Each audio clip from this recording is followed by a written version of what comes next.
When I sold my hardware store, I never told my daughter I'd bought back her grandfather's lumber mill. And thank God I kept my mouth shut. Because 2 weeks after she and her husband moved into my guest house to help me out, they walked into my kitchen with a lawyer and a stack of papers meant to put me in a home.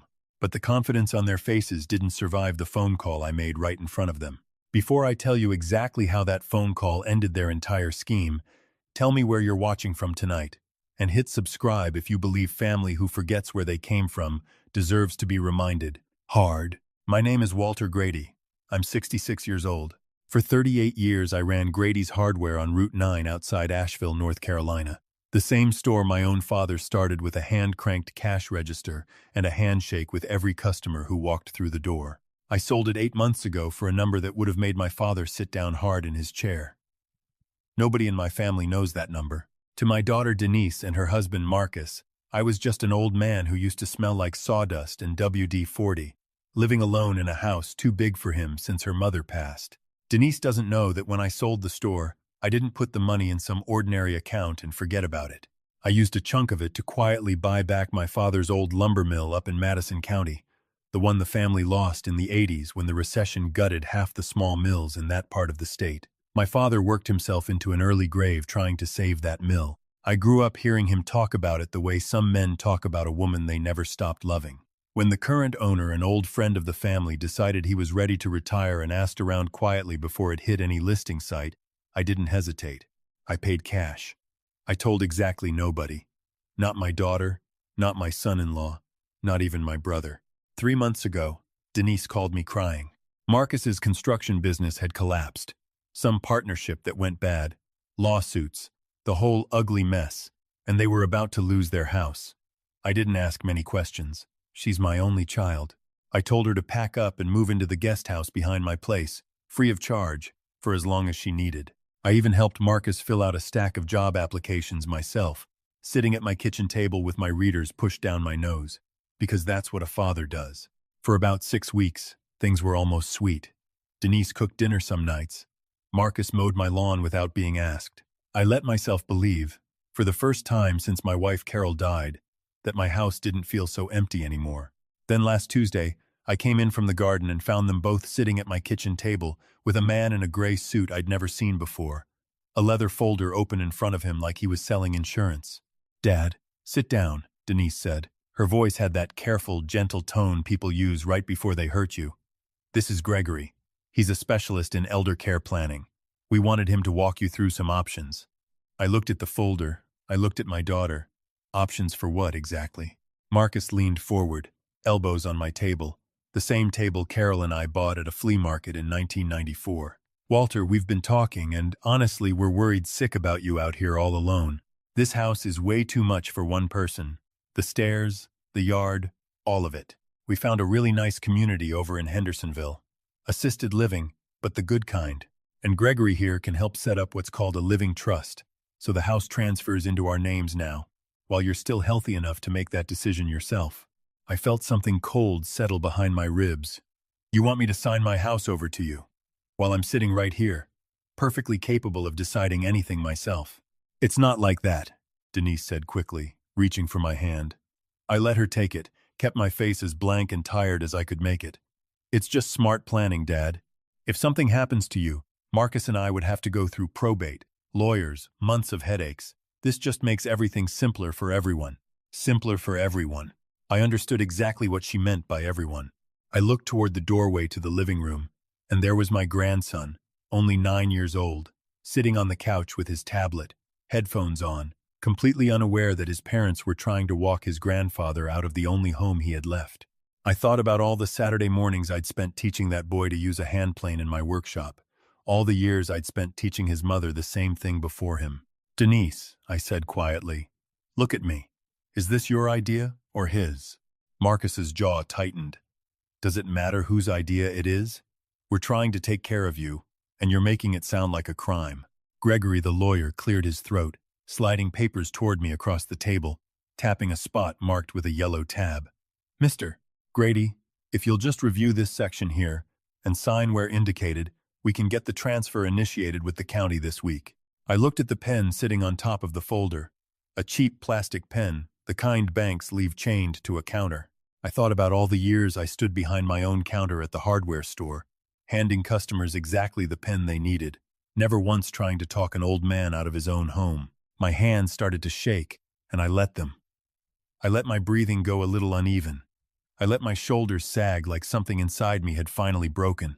Denise squeezed my hand tighter, and for one terrible second I saw something in her eyes that looked almost like relief, like she'd been dreading a fight and was grateful I wasn't going to give her one. "That's it, Dad," she whispered. "Just breathe. We've got you." I reached for the pen. 6 months before she died, Carol sat me down on our back porch, oxygen tube looped under her nose, and told me something I never wanted to hear.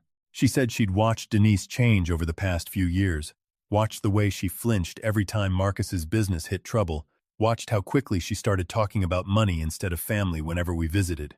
Carol held my hand the way Denise was holding it now, except Carol's grip meant something entirely different. "Walter," she said, "if it ever comes down to it, if they ever come after what we built, promise me you'll find out the truth before you give them anything. Don't hand it over out of guilt.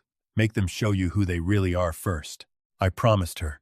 I hated that promise the moment I made it, and I hated it even more sitting at that kitchen table with a stranger's pen in my trembling hand, because it meant Carol had known.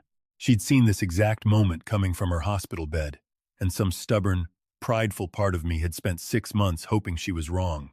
She wasn't wrong. I signed.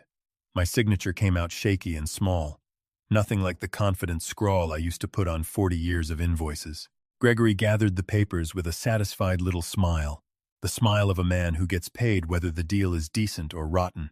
Denise hugged me, and I let her, keeping my face turned so she couldn't see that my eyes were dry. "We're going to take such good care of you, Dad," she said. "I know you will," I said, and I meant that in a way she couldn't possibly understand yet. I told them I needed rest and went up to my bedroom, the same one Carol and I shared for 30 years. I sat on the edge of the bed and listened.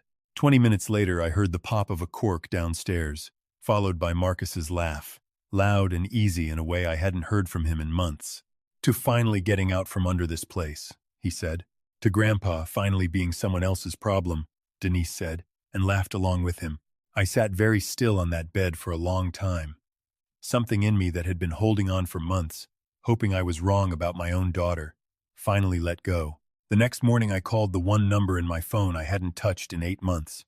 Roland Chen had handled every legal detail of the hardware store sale, and he'd been the only person besides me who knew about the mill. "Roland, it's Walter. I need you to do exactly what we discussed, if it ever came to this."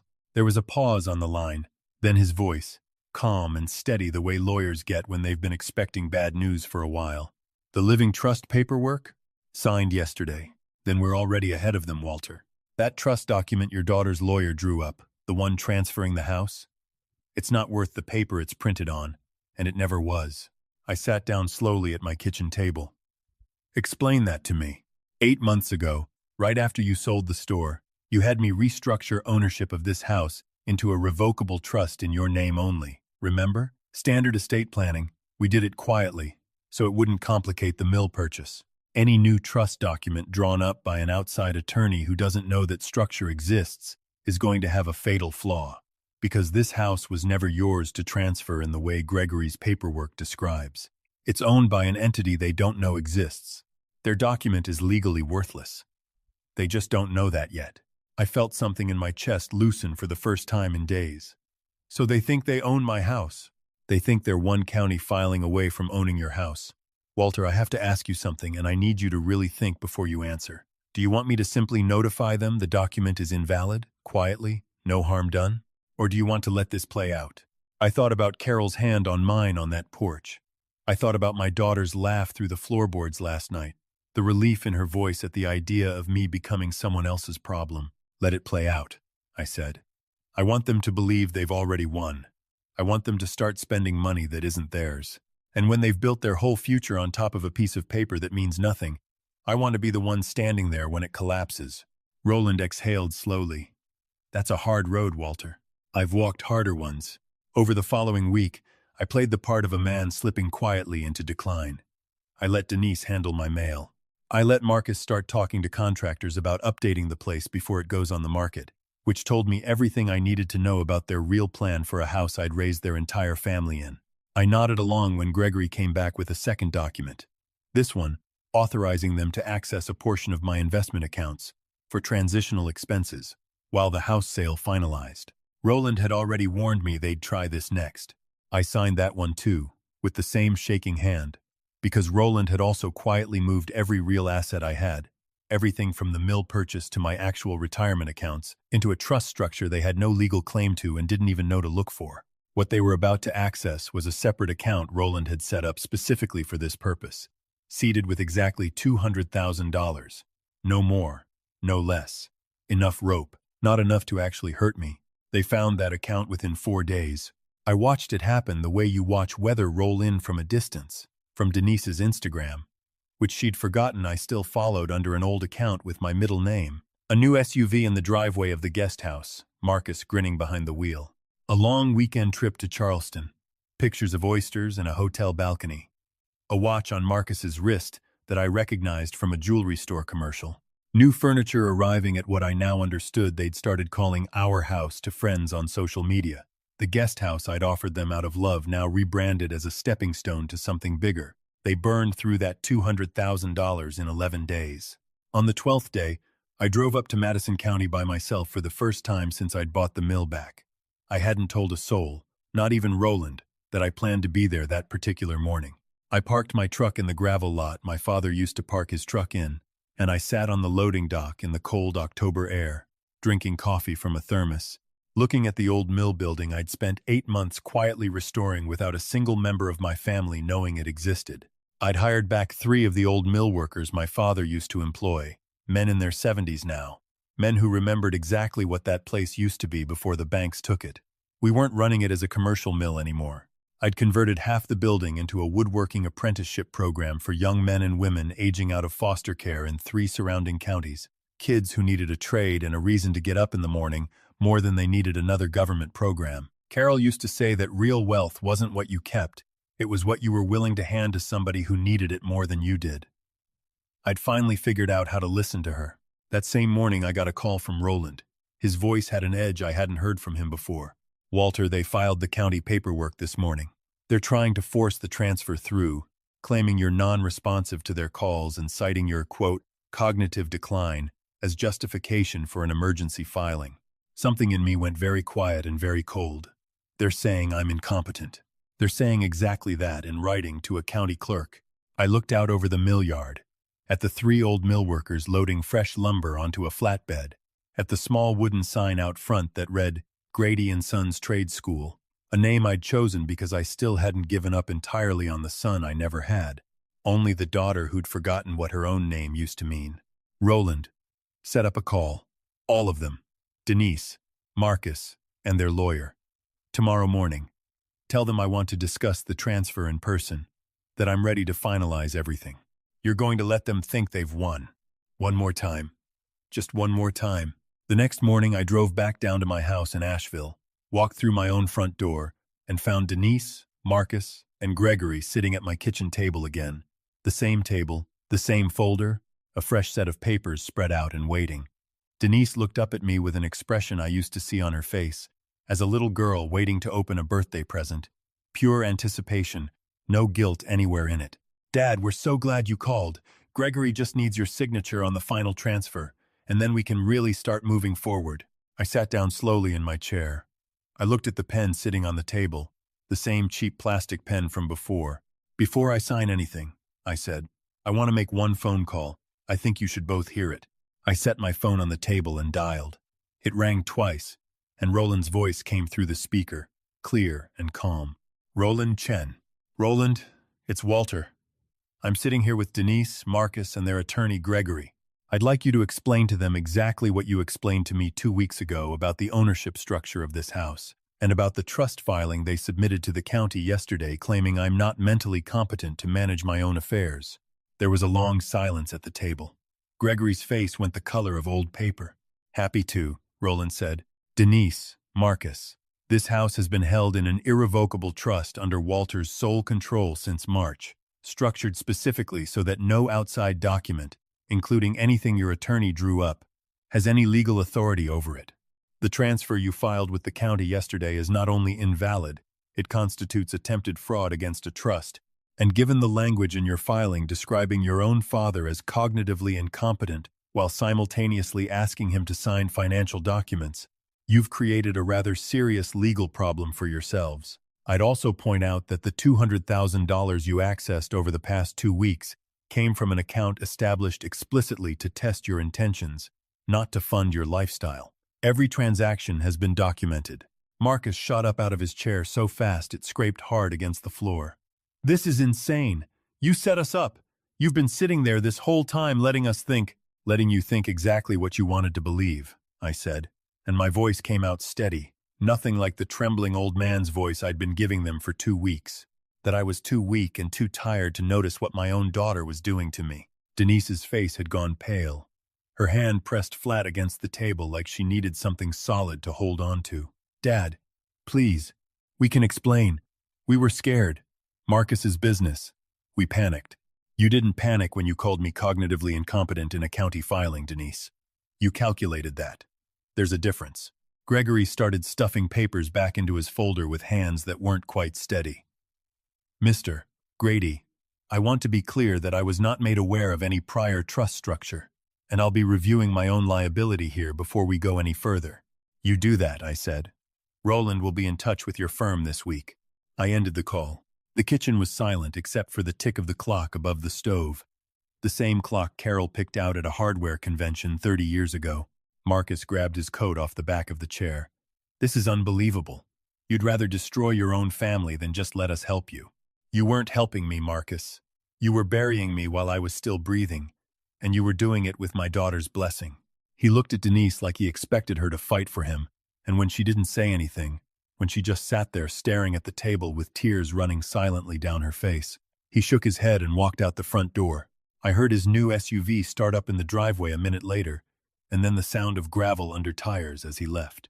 Denise stayed in her chair. For a long time, neither of us said anything.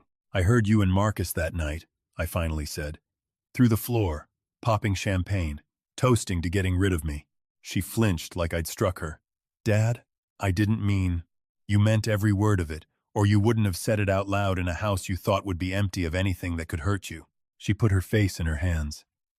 I sat there and watched my daughter cry at the kitchen table where I'd once taught her to do long division, and I felt the same ache I imagine every father feels in that exact moment. The wish that things could be simple again, twisted together with the certainty that simple would only mean letting her do this to me again in 5 years, or 10.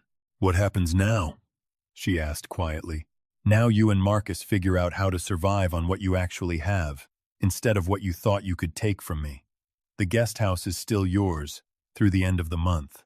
After that, you'll need to make other arrangements. You're kicking me out. I'm letting you go.